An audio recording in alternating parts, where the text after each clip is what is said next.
জীবনে এমন কাউকে বন্ধু করুন, জীবনে এমন কাউকে সঙ্গী বানিয়ে ফেলুন যাতে করে সে আপনাকে আল্লাহর কথা স্মরণ করিয়ে দেয়,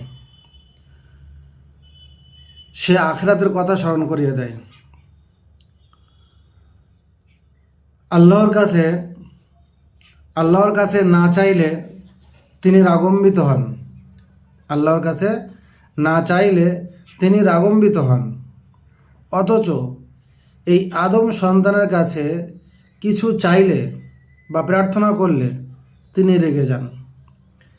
তাই মানুষের সাহায্য বা প্রার্থনা না করে একমাত্র আল্লাহ রব্বুল আলামিনের কাছেই প্রার্থনা করুন।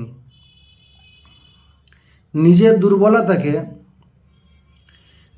দুর্বলতাকে একমাত্র শক্তিতে পরিণত করার ক্ষমতা আল্লাহ রব্বুল আলামিনই রাখেন।